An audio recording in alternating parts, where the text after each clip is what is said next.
Trump's personal plane, LaGuardia Airport, Queens. Where's the suit? I mean, the arraignment is tomorrow, I think. New York City. Yeah, very historic. It'd be fucked up if he did the arraignment a day before. I think he's just coming to New York. Off the plane here, his demeanor, his attitude. Oh, and there he is.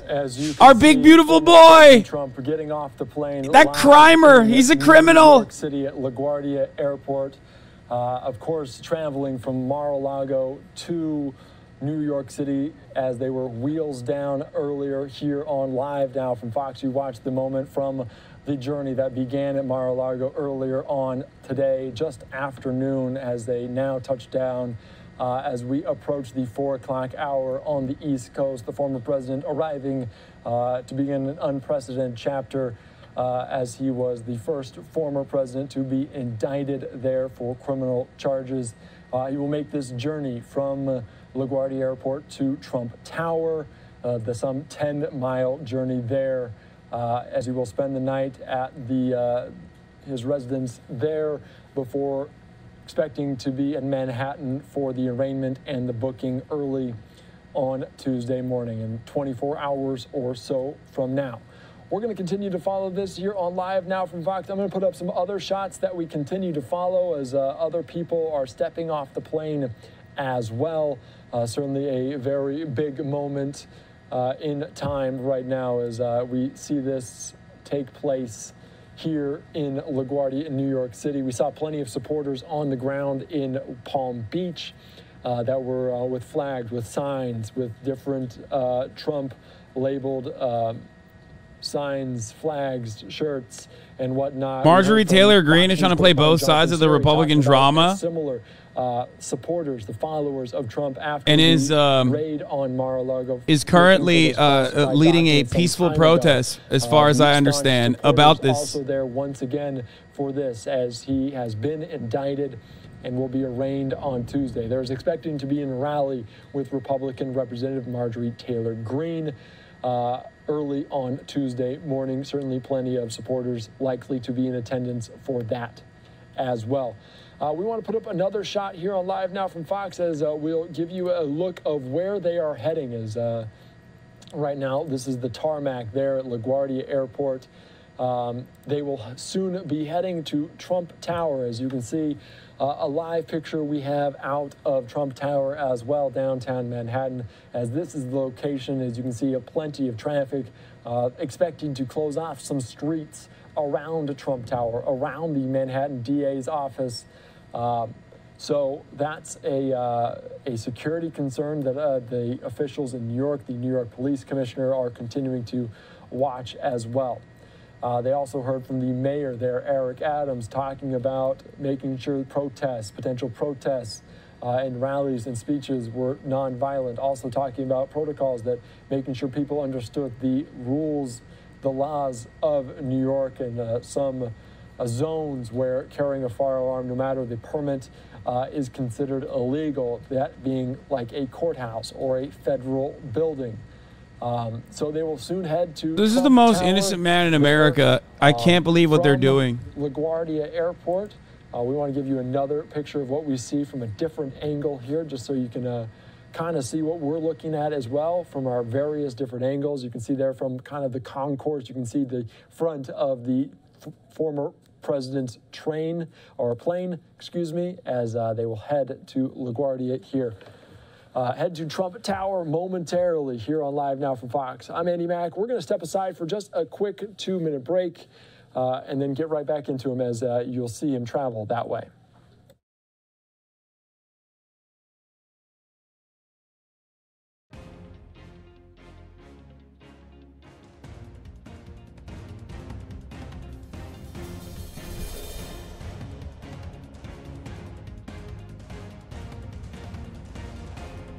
Raw.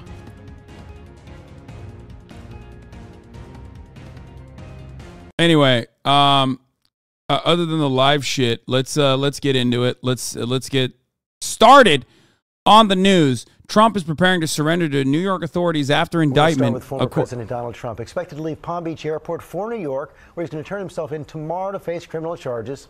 We don't know the exact charges. What is this, bro? This is 1P. This is the most 1P ass fucking video I've ever seen. when the indictment is released tomorrow. But we do know the investigation is focused at least part on a hush money payment before the 2016 election. We are covering all the angles this morning, what to expect at the arraignment, the legal minefield Donald Trump could be facing. We also have a new poll on what the American people think of this unprecedented indictment. Rachel Scott starts us off at Mar-a-Lago. Good morning, Rachel. The 1P is real, true. George, good morning. And this will be a moment unlike any other in American history. In just a few hours, former President Donald Trump will leave his Mar-a-Lago estate to do something that no former president has ever done before, turn himself over to authorities.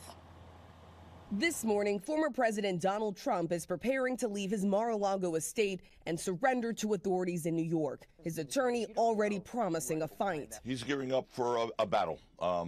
This is something that obviously we believe is a political persecution. He's a tough guy, George, as you know, and he's someone who's going to be ready for this fight. It's the first time a former president has ever faced criminal charges. Given the historic nature of the indictment, Trump's own lawyer admits he doesn't even know what to expect. This is unprecedented. I don't know. I've done a million arraignments in that courthouse with celebrities and whatnot, but this is a whole different thing.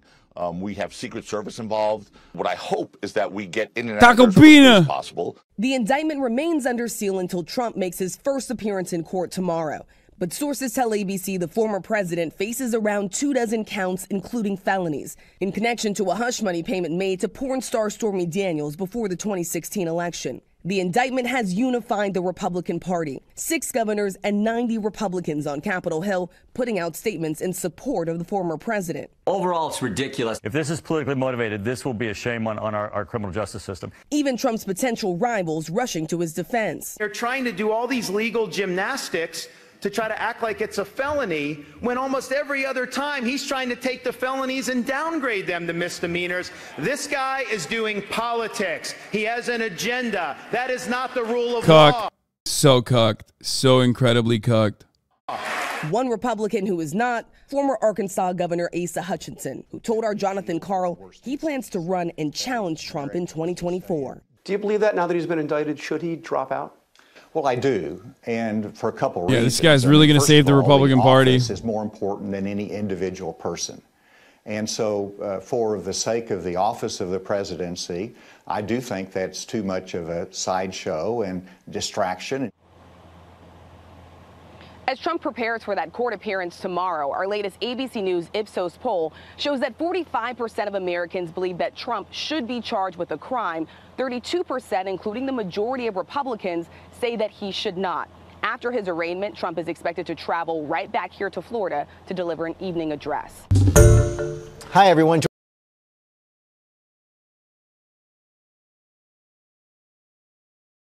So there is no doubt. Majority of Americans approve the Trump indictment? Oh, no. Things are not looking good for my boy right now. Hold on. This is not good. B. Bonjuk, thank you for the 5 get the subs. This is not good at all, folks. This is not good at all. Also, here's an update. Apparently, according to Rolling Stone, by Pop Base. I don't know why Pop Base is like not fucking linking the article immediately. Inside Trump's demands for a high-profile surrender, it's kind of a Jesus Christ thing. He passed on an offered low-profile arraignment, instead hoping to paint a public picture of persecution and send a message to his supporters.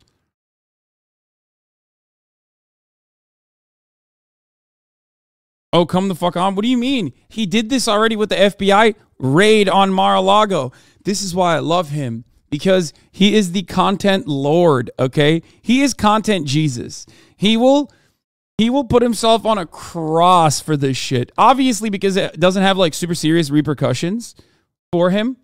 Because like this arraignment in and of itself is like for a very minor offense, right? So he knows that he will most likely beat the case. He knows. Listen, what do conservatives, especially conservatives with like with proximity to power or a little bit of power in their own inner circles, in their own small towns or whatever, what do they love more than anything? Victimization. They love acting like they are being victimized by society. When they have a profound amount of privilege, they often think everything is out to get them. Everyone is out to get them. Weeby said meth. So they have a victimhood fetish. This is great for Trump to try to basically make it seem as though he is being victimized. I couldn't find the original clip where you learn about the P word, but I did find this. Hasan, are you Trump for real, though? Than fucking saying it. That's precisely why no one has to say the full N word, because everybody knows what that is. Not a single person is like, oh, I wonder if that means like nuclear. No. Damn. Oh my God.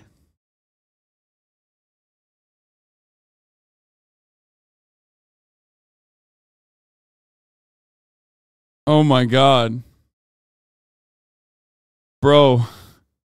That's old as fuck. That's like 2020, dude. That's crazy.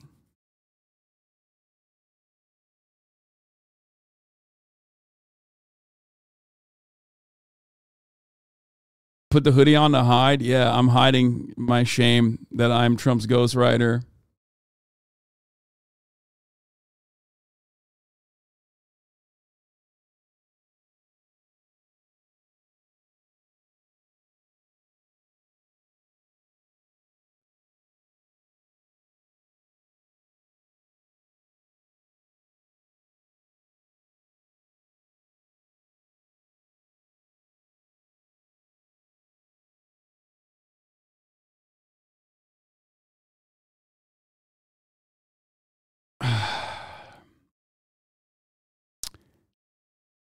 Let's continue.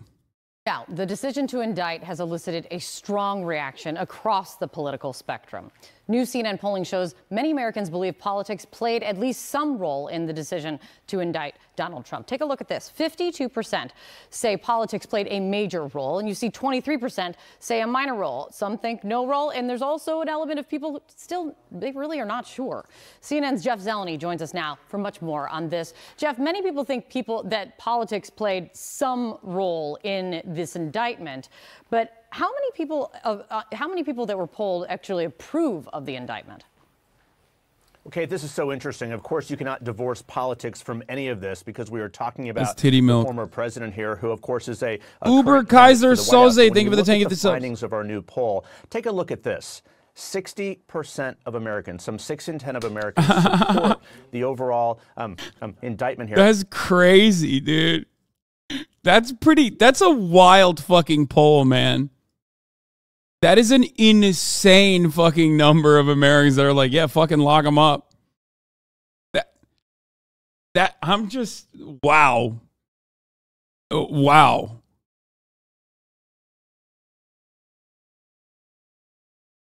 Like, basically, they're just like, we don't even care. Just fucking throw them in there for whatever reason.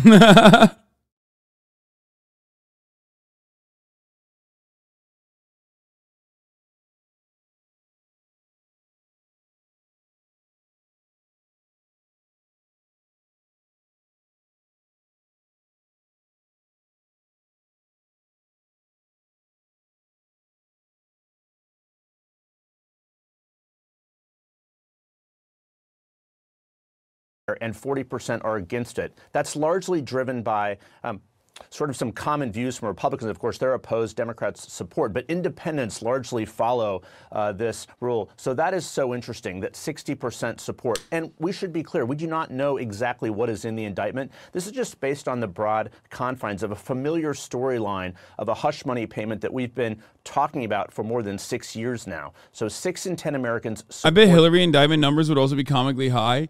You know what? I don't think so.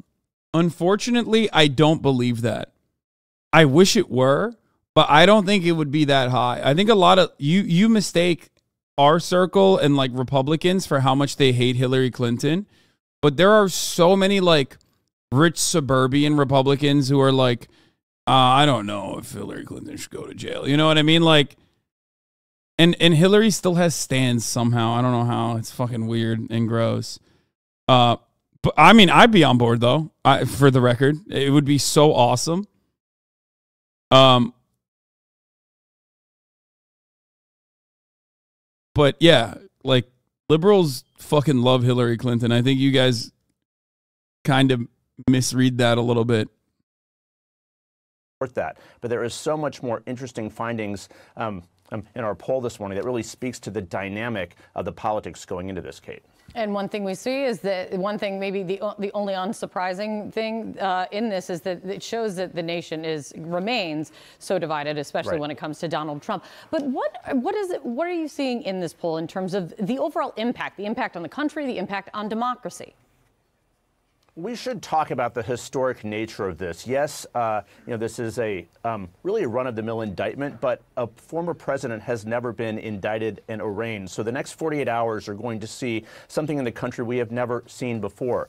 So when you talk about democracy, take a look at these numbers. What do you think about the strength of democracy? And 31% of Americans say that it strengthens it. 31% say it weakens. 23% it has no effect at all. So divided. Americans clearly divided among party lines and familiar lines on this. But this is a historic proceeding, no question, so we cannot not take stock of all of that. But there is no doubt as we go forward here, democracy is at the core of this, and he obviously has other cases pending in Georgia and in federal court as well. So this is something that will be a through line of all this conversation today, Kate. That is a great point. It's good to see you, Jeff. Thank you so much. CNN's Kara Scannell is outside the court in New York City for us. Kara, officials in New York are set to make a public announcement that we're just... Holding people accountable hurts democracy? Yes, it does. American democracy and the American understanding of democracy revolves around equality for those at the tippy top who have a lot of power and just absolutely the worst fucking solutions for those do not have access to the best lawyers who are not above the law. So in many respects, when people are getting mad at this, when people are getting upset at this, they are correct. They are upset about like the way they interpret American democracy, the way they interpret American governance. They're upset that like it's not working for people on our side. It's not working for rich, wealthy guys, wealthy Republicans who are like on our side. It's fucked up that you're doing this. It's kind of similar to the January 6th guys that had a lot of entitlement, where they had a big sense of entitlement, so much so that they went in, broke into fucking Congress, and we're talking about like killing Michael Pence, ran around with like zip ties and shit, screaming, hang Michael Pence. And then were shocked when like some of them got arrested. They were like, oh, what the fuck? This is not supposed to happen. This is not supposed to happen to me. The law is on my side. The law works for me. That's the same energy here where they're like, what? Why is Trump getting punished for something like this? Like it should never happen. This is so fucked up. Ultimately, they're defending the system for what the system is actually supposed to defend. Those who are in positions of power. Worst take. Please elaborate. I would love to hear your counter to this. Yeah. It always reminds me of the white doctor guy who got Dr. Jeffrey Epstein, actually, who got arrested in a airport terminal in Florida. And while he was getting arrested, he said, "You're treating me like a black person." It always reminds me of that story where it's like, wait a minute, what the fuck? This is not supposed to happen to me at all. Like that's, here's the doctor vid. Yeah, here, this. I'm not. Do not hurt me. Do not hurt me. You understand? Do not be rough with me. Look at them. Look at them. They're going to beat me up. Don't beat me up, you mother. Don't beat me up. Look at them. Oh my God, I can't believe they're doing this. Oh my God. Hey, look what they're doing. Oh, get to the other side. I'm not listening, asshole. You're being rough with me. You treat me like a black person. I'm gonna get sprayed. Yeah. There it is. I mean, that's what it always reminds me of when people go, wait a minute, January 6th guys are actually going to jail? Like, what the fuck?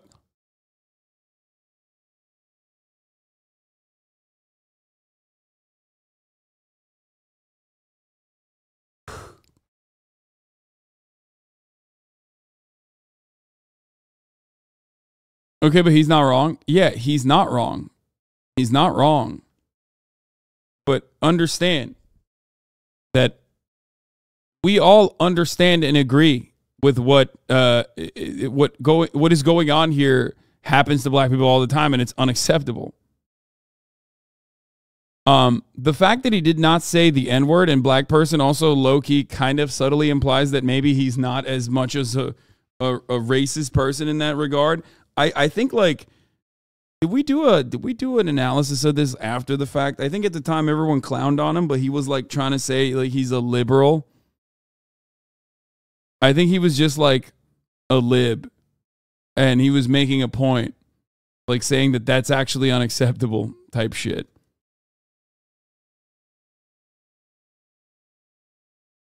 But for real, to take the liberals like Hillary so far off from the truth, I'd like you to elaborate on that. Dude, liberals love Hillary Clinton. Like elite libs love Hillary Clinton. What do you mean? That's not crazy. Coastal elites? Oh my God.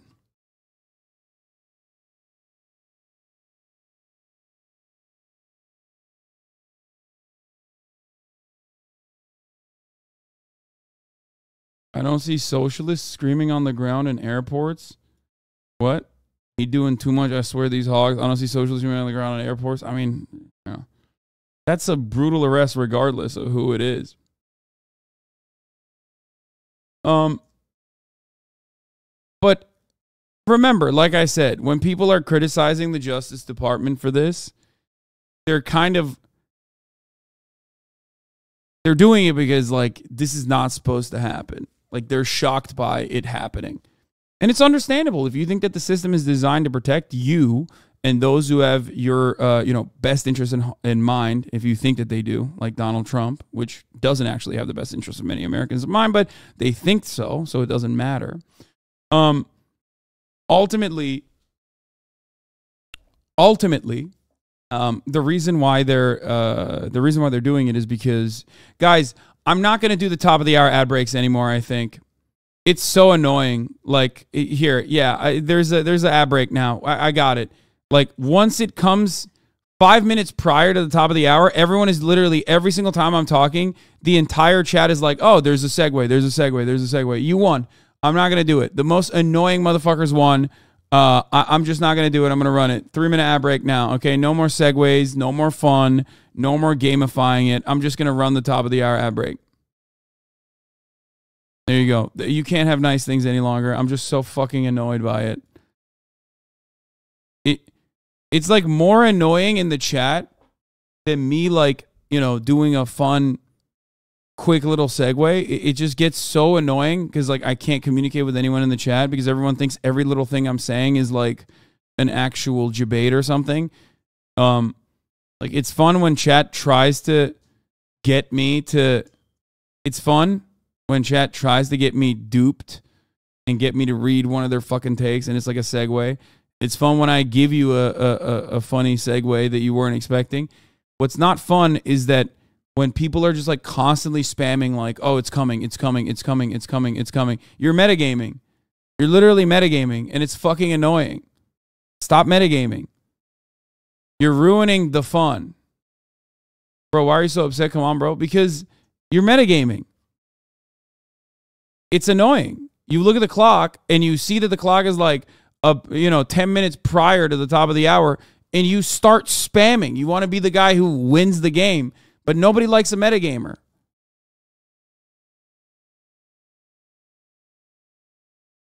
You know?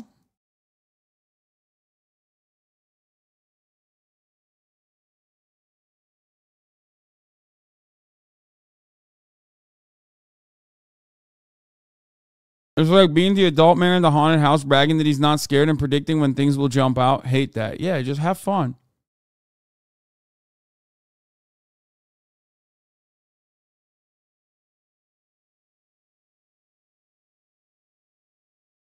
No, you are the annoying one. Okay.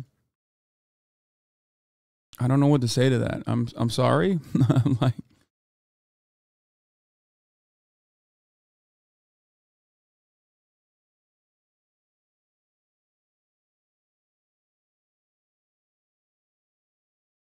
You know?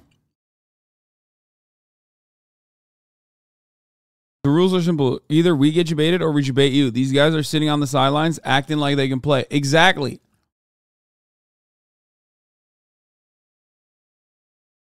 That's what I mean. Let it happen. Either hit me with a good segue that like I read and not even realize, or I hit you with a segue. You're the younger brother who cries over the smallest things. No, I'm not crying. I don't give a shit. It's just like annoying. It's my stream. Am I not allowed to like do housekeeping every now and then? Like that part is odd. Like whenever I make a statement about something that's like dumb, people go, "Dude, why are you making a big deal out of it?" It's like, well, you know, I want to make sure that this is. I want to make sure that this space is reflective of like what I wanted to look like. You know? Yeah, it's my stream. It's like very odd to feel entitled about how I want to conduct it, how I want to change it. Anyway, let's continue with the content. Just hearing the commissioner and the mayor. What are you learning? Yes, Sarah, that's right. So just about at noon Eastern, the New York City mayor and the NYPD commissioner are expected to make an announcement to address the public about the security measures that are in place for Trump's arraignment tomorrow. Curry Swirl, thank you for the 10 gifted subs. That there are no credible threats against the courthouse or in the area, and there's no threat of disruptors, but they will give the public a briefing of what to expect. Now, behind the scenes, there's a lot that's also happening. There's restrictions on the 15th floor in the courthouse behind me over my shoulder. That is where the former president will be arraigned. Come in, self-surrender midday, and they're speeding up this process. He may or may not have a mugshot taken. There are questions about that. He's likely to be fingerprinted, and then he will walk down a public hallway where other defendants, everyone from drug dealers to his former chief financial officer, and go into the courtroom and face the judge. That's when the judge will ask him to enter a plea, and Trump's attorneys say that he will plead not guilty. From there, Trump is expected to head back to the airport and then back to Mar-a-Lago, where he said he will address the nation at 8:15. Sarah? Yeah, arraignments are regular course of business for the courts, but not this one. Can you give us a sense of what Trump's legal team has been saying? They have done a media blitz over the last few days. Yeah, they certainly have. And I mean, their main point here is that they are going to look for every possible way to launch a legal challenge in this case. Going ahead, that they're putting forward an aggressive posture. Now, one thing that one of Trump's attorneys, Joe Tacopina, he was on CNN yesterday saying, you know, just how aggressive they're going to take this. Take a listen.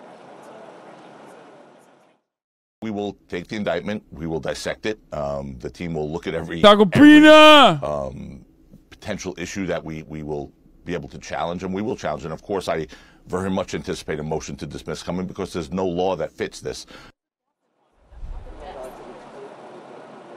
So they're looking to take a bunch of legal angles here, motions to dismiss, also possibly challenging the statute of limitations in this case, as well as other matters. Now, the one thing, though, is that those motions will all happen a bit down the road because they've yet to see what the specific charges are in this indictment. And CNN and other media organizations have asked the judge to unseal that. The judge has this deadline for both sides, the Trump and the DA, to respond at 1 p.m. And we could see these specific charges and the indictment unsealed later today. Sarah? Kara Scannell, thank you. Outside of the court there in New York, I want to bring in CNN national correspondent Kristen Holmes. You are in West Palm Beach, Florida, as we can see, with the wind and the water behind you. The president is set to take off in, I think, less than an hour. What are you learning about his plan? Sarah, that's absolutely right. So we are waiting to see him leave his Mar-a-Lago home. He will be traveling with a small group of aides, including his top campaign advisors, Susie Wiles and Chris LaCivita. They will be traveling by motorcade to the airport, which is close by, and then flying into LaGuardia on Trump's private plane, and they are expected to land around 3 o'clock. Then we are told Trump will go to Trump Tower, and I was actually just told by a source that he is likely to meet with his lawyers while he is in Trump Tower. He will spend the night there before heading to the courthouse on Tuesday. Now, As you noted, and as Kara noted, he will come back almost immediately after that arraignment to deliver remarks. We will be there at Mar-a-Lago at his resort, and I am told by sources this will be the former president's opportunity to really take control of the narrative. Of course, we have heard him from the last several weeks calling this a political witch hunt, a hoax, but this will be the first time that we actually see him respond to the charges as we all learn them on Tuesday afternoon. That's when we're expected to actually learn what they are. All right, Kristen Holmes, thank you there live from West Palm Beach. Let's go ahead and dig deeper into the security concerns now. Joining us is Jonathan Wackrow. He is CNN law enforcement analyst and a former Secret Service agent. So you know this like the back of your hand, except this is unprecedented. Let's talk about what's going to happen here. Usually the Secret Service is in charge of presidents, former presidents, vice presidents, and they're the ones that sort of make the plan. Is that going to be different now? It is different now. The Secret Service is not the lead coordinating agency for this, the security protocols that we see being put into place. It's actually the NYPD is taking the lead role along with the New York State court officers. They're really bifurcating the internal security of the courthouse and then external in the city at large. And that's unique for the Secret Service. Typically, we do see them in that lead coordinating role, whether it's for political rallies, presidential events. But this is different. This is a private event. This is private business that the former president has to do in front of the court. So from the Secret Service standpoint, it's almost administrative. Their responsibility is the protectee, bringing him from point A into the courthouse, allowing the former president to do his business before the court, and getting out, all safely, but very well coordinated with other law enforcement entities who are participating in tomorrow's event. I'm curious how long it has taken for them to coordinate, knowing all of this that has been happening in the lead up to this. But I do want to ask you what their concerns are. I mean, there are a myriad of things that could happen when you have a city the size of New York, correct, with the speed at which New York, flows. What are the big security concerns that they should be looking out for? Well, really, you have to think about, we've known about tomorrow for a while, right? We anticipated it. So law enforcement has been coordinating, putting together a security plan, the overlay of the city, so not just at the courthouse, but the city at large. The challenge is addressing the wild card events. What happens if there's peaceful protest that actually turns into violence? What happens? Its consequences. We don't know what the official charges are yet. Everything about the charges up until this very moment have simply been speculation. We don't know yet. We're not supposed to know yet. Once the arraignment happens, which is supposed to happen tomorrow, that's when we will know what the charges are. That's how it works.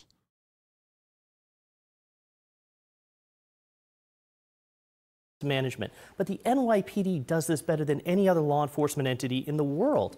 They're prepared. Tomorrow you'll see 35,000 uniformed NYPD officers in a 24-hour period, making sure that the city is safe and secure. They're going to play it extremely cautious. Why? Because law enforcement no longer has to anticipate whether or not domestic violence extremists will actually engage. We know from January 6th that they will. So they have to over-prepare tomorrow, prepare for the worst-case scenario, hope for the best. Hopefully it's peaceful protest, individuals expressing their First Amendment constitutional right, but it doesn't transcend into violence. And we know, very similar to January 6th, you are hearing from the former president. He is calling on people to be there, to support him.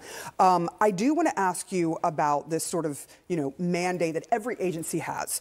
And everything is political at some point, right, when you're dealing with a former president.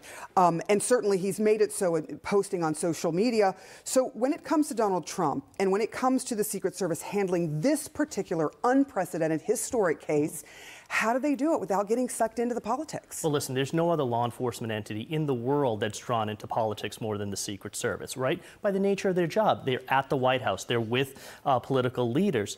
But this is a seminal moment for the agency where they have to remain neutral. The optic has to show that they're not currying favor to the former president nor the DA. They need to focus on their primary remit, which is protection. Protecting the former president, because that's what they're mandated to do. They work with other law enforcement entities to ensure that the area is secure, but they are not coordinating any special accommodations for the president inside. The moment that they do, they'll be swayed one way or the other. And right now, it is essential for the agency just to do their core responsibility of protection. Let's turn now to the Justice Department's probe. This is a separate investigation into classified documents found at Mar-a-Lago. The Washington Post yesterday reporting this, that federal investigators have, quote, amassed fresh evidence pointing to possible obstruction by former President Trump. Here's what the Post is reporting, that investigators now suspect that boxes of classified documents were moved from a storage area at Mar-a-Lago. This is after, and this matters, the timing, after the DOJ served a subpoena to recover those documents from Florida, and that Trump personally, investigators believe, examined at least some of those boxes, again, after the subpoena. Trump's team only returned some documents with classified markings. An FBI search at Mar-a-Lago would later find more than 100 classified items that were not turned over, including top secret documents. The Post reports investigators have obtained emails and text messages of a former Trump staffer, and they give a detailed understanding of what was happening during those months at Mar-a-Lago. More on that as we get it. Let's get perspective on what's happening, especially here in New York. CNN senior legal analyst and former assistant U.S. attorney for the Southern District of New York, Mr. Eli Honig, joins us now. And we should point out that he also knows Manhattan DA Alvin Bragg personally. How would this indictment be beneficial to Trump as well as the charges? I can see him from a foreigner view to this. Trump supporters view this man as solutions to many problems in America. My bad if the question is too vague.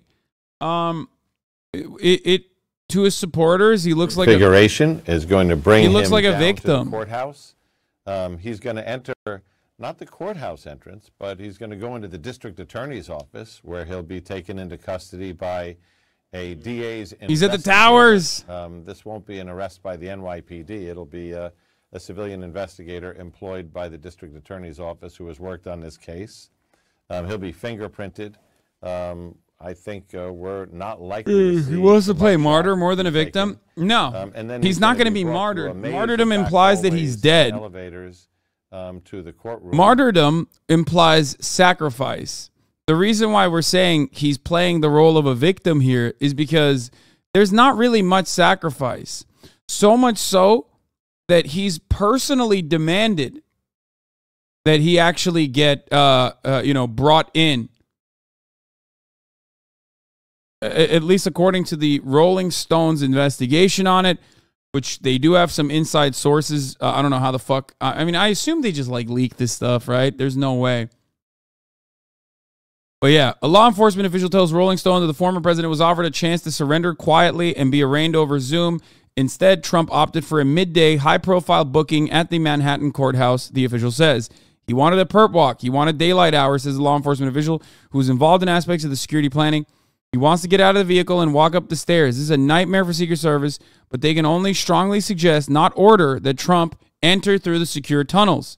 Trump wants to greet the crowd. This should be a surprise to no one, especially not his detail. Secret Service had argued in favor of holding the proceedings outside of court business hours at night with minimal cameras and less risk. But Trump, a source close to his legal team, says wants to create the type of scene that he believes will galvanize his supporters. Now, you don't even need like insider access. You don't need insider access or like any kind of law enforcement person to tell you that this is the case. Just literally look to what's going on, right? Like it's pretty obvious that that is the case. It's pretty obvious that he's doing it for that reason. Why else would he do it on a fucking Tuesday morning? You know what I mean? Why would he do that on a Tuesday morning? It's kind of a Jesus Christ thing. He's saying, I'm absorbing all this pain from all around, from everywhere, so you don't have to. Says the source, describing the message Trump hopes to send his supporters. The source says, if they can do this to me, they can do this to you. And that's a powerful message.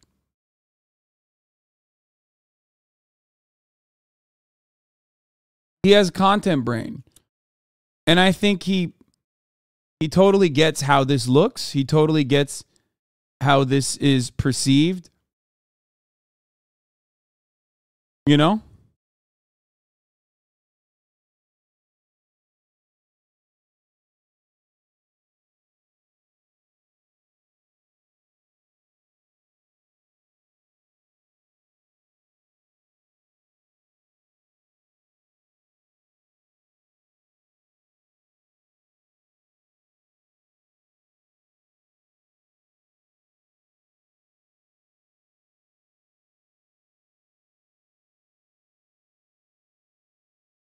I genuinely don't believe that angle will be taken well by most people. Most people don't know the government can do that to them. I think it's odd to I don't know. I feel like it's a weird circumstance where like people kind of do think that they can get in trouble now. January 6th kind of showed that. So maybe he can like ham that aspect up a little bit more. And those people still operate under the assumption that they shouldn't get in trouble. So yeah. That the cameras are going to be over, the helicopters that we're seeing today. That motorcade will be on this street tomorrow. And this is just outside the Manhattan District Attorney's office. The entrance inside is 1 Hogan Place, and that's it right there. To the left there, you'll see 1 Hogan Place. And so he will go in through that door, and that's when he's going to be met by the staff from the District Attorney's office, who are then going to take him upstairs where they begin the arrest process. Once he enters those doors, Jake, he is under arrest. And officials will then take him into custody. Then he'll be brought upstairs, and then at some point he'll be brought over to the courthouse, which is connected to this office, taken up to the 15th floor, and that's when the arraignment will take place. But Jake, just to set the scene out here, these barriers that I'm going to show you here are all across the courthouse here. There's obvious concern here with protests planned and supporters coming out for the former president, with concern with what happened on January 6th. So the NYPD is out here in force. They have some officers out here today. The state court officers are out here as well. You can see them over here. Their vehicles are parked here. And so these barriers stretch all the way down the block. Certainly come tomorrow, Jake, it's going to be a very different scene here. The streets are going to be closed. We're going to see a lot more officers, a lot more people, a lot more of Trump supporters. Of course, some folks who are against the former president. So there's going to be a lot of activity. This street where I'm standing on is going to be entirely closed with Secret Service agents and officers and the NYPD who really are concerned with what's going to be going on out here. Inside, it's going to be the court officers and the Secret Service that are going to be providing security for the former president, Jake. All right, Shimon Prokop's outside the Manhattan Criminal Court. Thank you so much. Again, this hour we're watching Donald Trump's arrival in New York, arriving at Trump Tower just moments ago after landing at LaGuardia Airport. The grand jury witness list helped show the direction of this investigation. But of course, we do not know how strong the case is, plus the public perception of the charges Trump is facing. CNN is asking the American people, how much do they think politics played a role in the charges? We're going to squeeze in a quick break. We'll be right back. Hey, man. Here, so we just want to disclose that. Ellie, good morning to you. Let's start with... Why do they have to arrest Trump on a schedule? Because that's not how this works. When you're a rich guy, when you're a powerful guy, yes, the law works on your time. This isn't some like random schmo that they're arresting. This is a former president. Like, of course they're gonna fucking do this on their schedule for the most part. Especially because this isn't fucking murder either. You know what I mean? This is not like a super high level felony.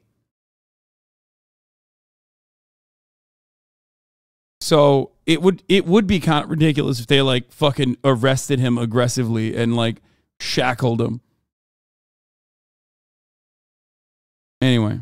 With New York indictment, what we're going to see this week. What are we learning about the charges that he might be facing? Basically, what's in the indictment, right? Sure. So we've not seen the indictment yet, but we're getting really important indicators that give us a sense of what could be in there. First of all, Don, on Friday, the judge in this case issued the first official order in the case, basically just saying Alvin Bragg, the DA, can disclose that there's an indictment. It will be unsealed on Tuesday. But this was really an important moment because we saw for the first time the case caption, People of the State of New York against Donald J. Trump, defendant. This is real. We also learned over the weekend that there will be at least one felony charge in this indictment. There better be, by the way. If this is just a bunch of misdemeanors, the DA is going to have some serious questions to answer. But here's what that could mean. It looks like some of the charges will relate to falsification of business records. The idea is they falsely logged these payments as attorney's fees, but that would just be a misdemeanor, the less serious type of charge with a 1-year maximum. The dividing line between a misdemeanor and a felony, by the way, is 1 year. If it's 1 year or less, it's a misdemeanor as the max. And if it's above 1 year, then it's a felony. How could they make this a felony? if they can tie those business records to some other crime, to some second crime. And the theory here... Again, remember, these are potential charges. These are potential charges. These are potential charges. Falsification of business records, misdemeanor 1-year max, falsification of business records to commit or conceal another crime, Class E felony, 4 years max. These are potential. We don't know yet. We don't know. Is that second crime could be a campaign finance violation.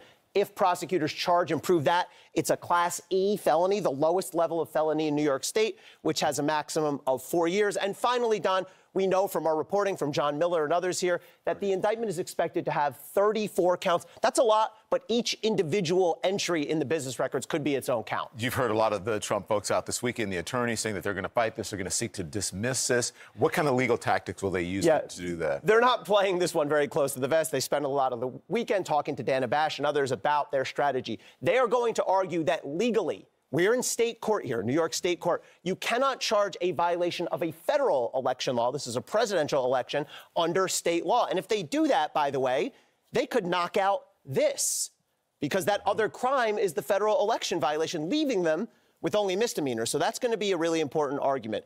We also know from listening to Trump's lawyers this weekend, they're going to argue there was no intent to defraud here, meaning in most business records cases, somebody takes a record, falsifies it, gives it to somebody else in order to steal money. That's not the case here. It's a little different scenario. They're going to argue that as well. Trump's team is also going to argue statute of limitations, meaning you typically have 5 years from the time a felony is committed to charge it. Yeah, again, the statute of limitations argument is so fucking stupid because it's like, yeah, no shit. They couldn't do it when he was the president. Like you can't, dude. Oh my God. It's like if you did a crime, like let's say you did like a fucking violent assault or something. I don't know what the statute of limitation for that is, but like they tried to arrest you and you evaded the law successfully for many, many years. And then you come back and you're like, well, guess what? You know, I did the race. I successfully did the race. They catch you and you're like, well, you know, you can't. The statute of limitation is over. Like, I feel like I don't know how that works in this situation.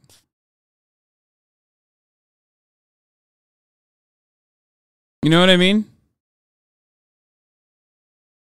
Motherfuckers think it's Grand Theft Auto star levels.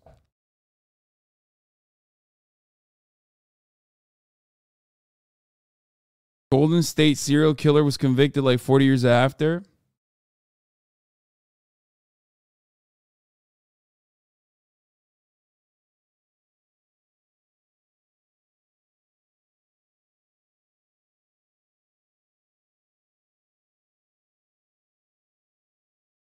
There's actually a law that pauses the statute of limitations for the time you spend outside the country.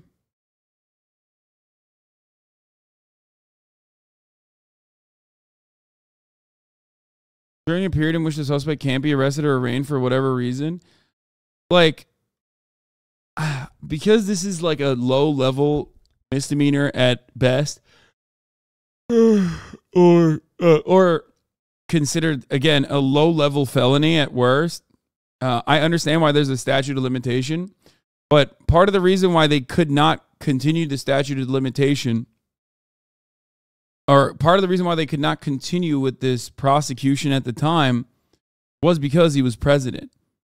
So it's not a matter of like, it's not a like, I don't know how that works. It's a unique situation is what I'm saying. So I don't know how that would work in this circumstance. It's like, he's not doing the race technically. He's right there. And they can't really pursue it legally because he's the president as well. Like he could have he basically stopped a prosecution or stopped prosecution dead in his tracks, regardless because of his position. I mean, this is a unique case. It truly is, and I don't know. It doesn't matter the circumstances. If you can't arrest or arraign, the statute is paused.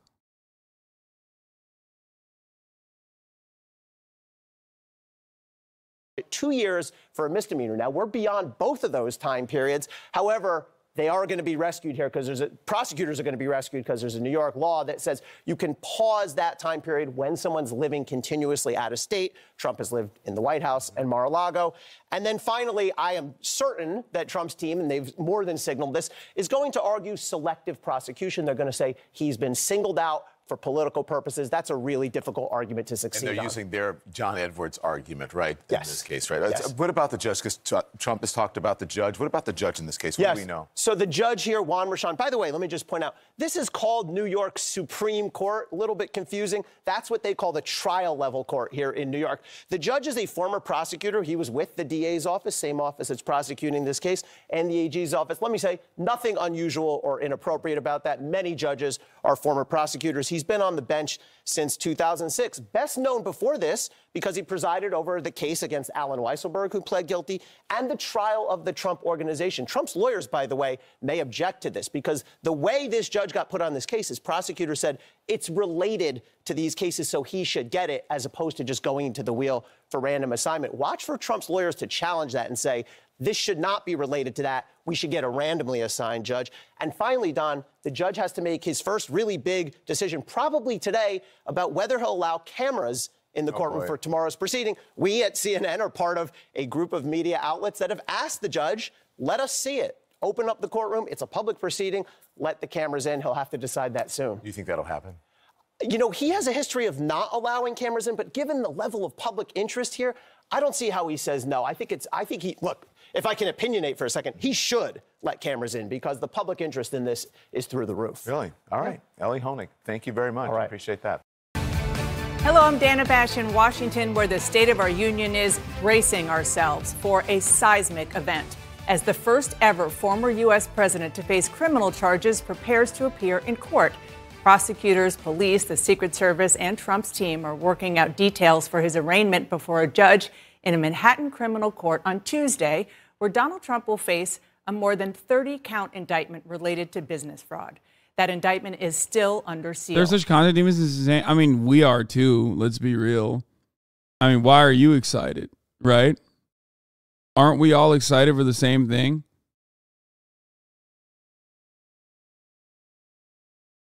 I'm bricked up, to be honest. I think it's great. I love it. He sucks.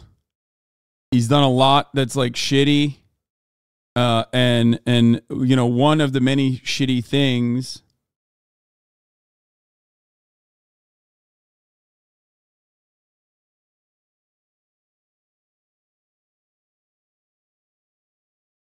he's getting a little bit in he's getting in hot water for, and it's funny. It follows District Attorney Alvin Bragg's investigation into a hush money payment by Trump's then personal attorney, Michael Cohen, to an adult film actress just before the 2016 election. In response, true to form, the former president is going on the attack, calling the indictment political, calling it a persecution, and using it to bolster his own 2024 presidential campaign. Well, here with me now is the former president's lawyer for this case, Joe Tacopina. Thank you so much for joining me this morning. I first want to ask you about what you know at this moment about the arraignment, how it's going to go. Walk us through what is going to happen when the former president shows up in New York. Well, then, I mean, in theory, it should be like the hundreds of other arraignments I've done in that building over the course of my career, which is you walk in, you see a judge. Let's go. You plead not guilty. You set a schedule, and you leave. Obviously, this is different. This has never happened before. I've never had Secret Service involved in an arraignment before at 100 Center Street. So the answer to that question, Dan, is I honestly don't know how this is going to go. Hopefully as smoothly as possible, and then we begin the battle to right this wrong, because it's a day that, in my opinion, the rule of law in the United States has died. We're going to get to that in a second. But just on the logistics, do you know what time it starts? You know, nothing's been nailed down yet. Okay. I think that's going to happen tomorrow, but I think sometime in the afternoon. Will there be a perp walk? You said you've done many of these before. Most of them do have perp walks. Not really, not in a case like this. But, you know, look, I anticipate them trying to get every ounce of publicity out of this. When he says them, I feel like he's talking about, like, he's trying to say CNN or, you know, Alvin Bragg is trying to get every ounce of publicity out of this. But what the reality is Trump. Trump is the one who's getting or trying to get as much publicity out of this as possible. Like, they love this shit. His team loves this shit. You cannot convince me that Donald Trump is not trying to milk this as hard as he fucking can. To one, beef up his relevancy. Two, beef up and ham up the narrative that he is being victimized for being a defender of, like, white America, okay, or Republican values or whatever. I mean, it's great, especially because, like, it's so low stakes. Unless this fucking arraignment shows that there are, like, insane amounts of charges that we had no clue about. Because remember, part of the reason why we are speculating on what's going on is because of people that were brought in before the grand jury, right, as key witnesses, and what they said or what they speculate the court case is going to be on, what the investigation was on. This is all pure speculation. If there are charges that are significant, more significant than the ones that are being discussed, then it turns into a very funny shit show. But the reason why Trump is currently, playing this role, pushing to try to do this as publicly as possible, is because he thinks this will benefit him, and because he thinks that there isn't going to be, serious legal repercussions here. He thinks he's going to easily beat the case. That they can get. I don't know if that's going to happen again. Secret Service is involved. So hopefully this will be as painless and classy as possible for a situation like this, which I don't even know really what brings us here, but that's a different story. Some of the basics are, as you said, necessary as part of this process. Mugshot. Will he have to take a mugshot? Again, Dana, you're asking me questions that this is not normal operating procedure. Yeah, it's all up in the air. All the Tuesday stuff is still very much up in the air, other than the fact that we will very loudly and proudly say not guilty. Well, you're a very seasoned attorney, so presumably your strategy is not up in the air. So let's talk about what you're thinking about when it comes to the legal strategy once Donald Trump is arraigned. Are you going to move to dismiss the case right off the bat in the arraignment? And if so, on what grounds? Yeah, I mean, they've also raised $7 million. I think they raised $5 million the day that the indictment was announced. And they've raised $7 million since the indictment. Yeah. In the 24-hour time span that Trump basically said, they're coming after me, they're arresting me, they're going to arrest me, he raised $5 million in donations.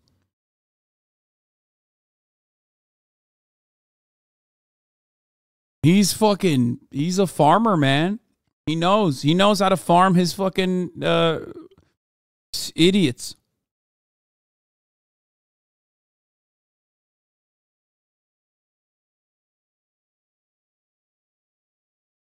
But yeah, Trump's decision to appear in person comes after weeks of negotiations between his team and the DA, with input from the Secret Service, NYPD, and other agencies.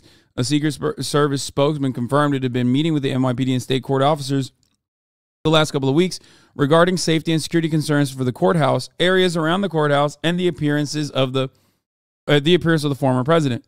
The end product is a day in court that will have some characteristics of a regular arraignment with an overlayer of the type of security a former president gets at all times.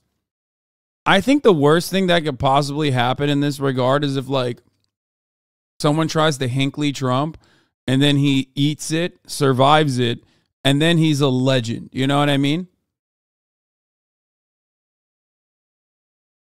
Like, that would be a Bolsonaro type situation. Like, that would be actually really crazy. No, don't say inshallah, dude. I'm telling you. Because Ronald Reagan survived. Bolsonaro survived.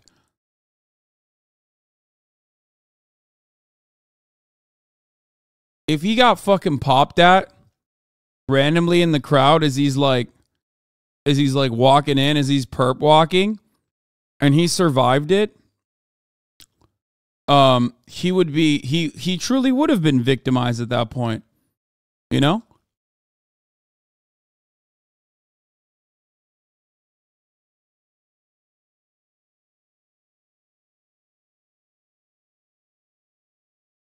So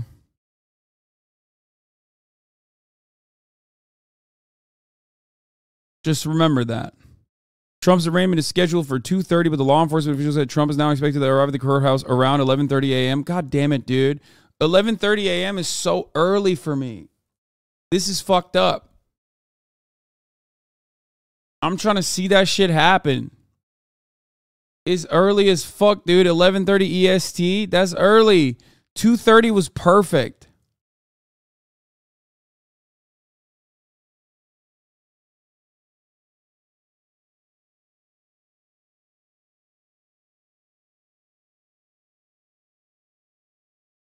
And now this motherfucker wants to... Oh, man. I might just do an early stream tomorrow. We'll see. Yeah. Instead of working out in the morning tomorrow, I might just do a fucking early ass stream.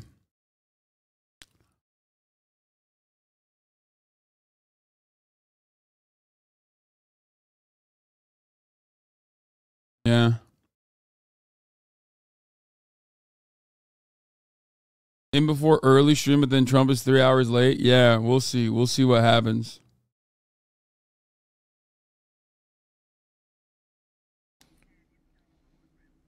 No, we're not doing anything at the arraignment because that would be showmanship and nothing more because we haven't even seen the indictment yet.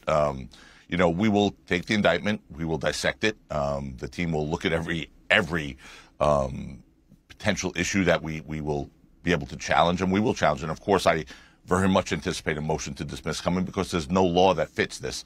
And you have a situation where, you know, the federal government, the Department of Justice turned this matter down.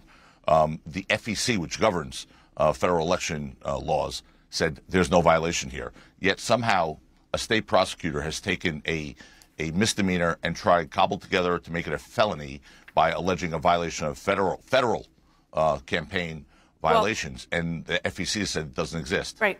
Let me ask you about that because you mentioned it. You've been talking a lot about the FEC and federal investigations and allegations, investigations, I should say, that didn't end up in an indictment on the federal level. But we haven't seen the specifics, and we should say that over and over again. This is still under seal, this indictment. But because it is on a local level, on a state level, presumably this will be focused on those issues where he allegedly broke the law there, whether it becomes an issue of trying to defraud a business or something along those lines, not necessarily at the FEC and things that you're discussing. No, it can't be. This was a federal presidential election. The allegation here, in some Twilight Zone sort of scenario, is that he settled the civil case 6 years earlier, something that happens, by the way, all the time. A civil case was settled with confidentiality agreements between a lawyer that was representing him and a lawyer representing the Stormy Daniels. Trump didn't even sign that settlement agreement, so they signed it. The lawyer financed it, subsequently gave him a host of invoices for legal services over the course of a year. They were recorded, but understand, here's the key distinction, Dana. They were recorded in their entries. They were never filed anywhere. They were never filed with the IRS. They never took a tax deduction, and they were never filed with the FEC because they weren't required to. This was a personal expenditure, not a campaign expenditure. Had it been a campaign expenditure, he would have used campaign funds, and then, of course, we'd be talking about here today the outrage that Donald Trump used campaign funds for personal expenditure. Right. They'd be baying for his scalp. It's a completely upside down world. So he's damned if he didn't, damned if he didn't. So those are misdemeanors, by the way, the record entries, which don't exist. They're not false entries, but assuming they were, they're misdemeanors way beyond the statute of limitations. So they had to cobble them together to try and get a felony. I'm going to speak to Michael Cohen's attorney next. He says that there is actual evidence that your client, the former president, participated in falsifying business records. Have you seen any such evidence? I know there's no such evidence. I mean, look, Michael Cohen's lawyer is spinning Michael Cohen's side. Michael Cohen is a pathological, convicted liar, perjurer. He's lied to banks, the IRS, Congress. Now he's saying he lied to the FEC when he sent that letter saying there was no campaign violation. I heard him on CNN the other day saying that when he pled guilty under oath, when he became a new man, he really wasn't guilty. He was forced to plead guilty. So that's perjury, if that's now true. He's someone who's constitutionally incapable of telling the same story the same way twice. Michael Cohen is like not a very strong witness for sure. But it is also weird that they're like shitting on him so much. I mean, I guess it's not that weird. They're like, he's now a bad guy. You know what I mean? He's no longer on Team Trump.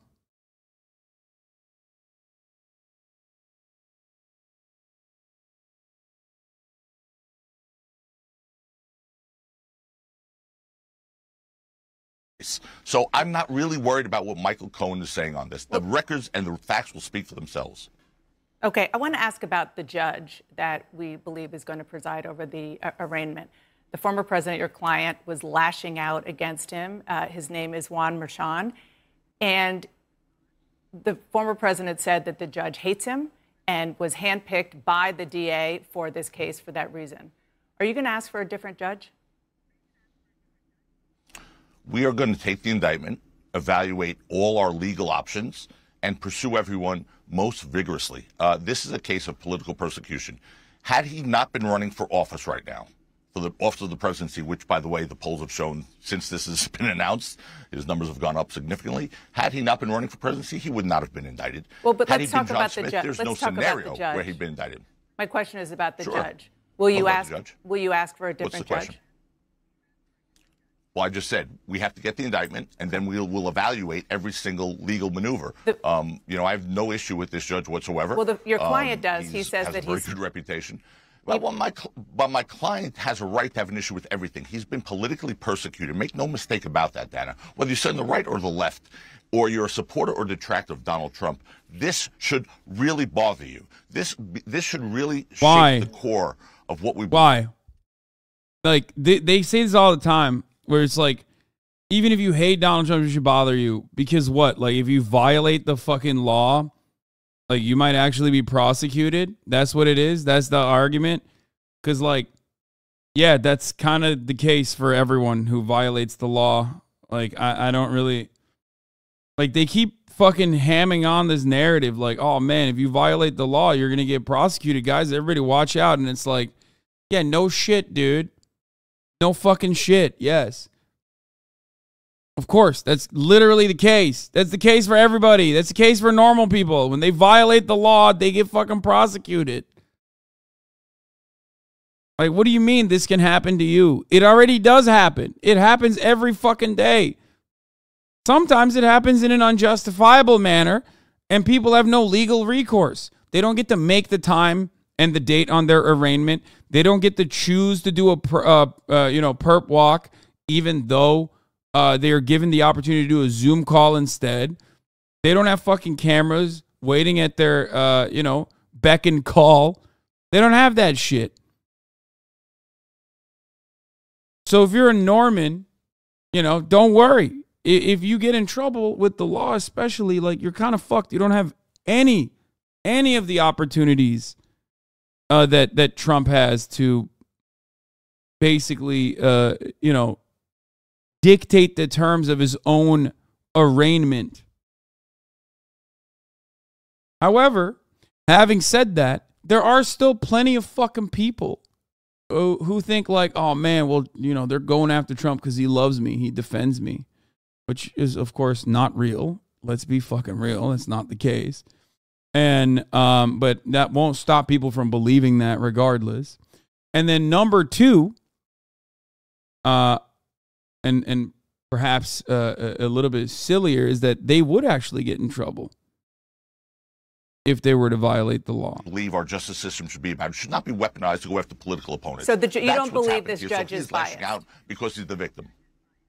I have no reason to believe this judge is biased. I've not been before him on this matter. So we have to let this process play out. Okay. I appreciate it. Hopefully we will get back to you as you do learn more about how the process is going to go on Tuesday. Thank you so much.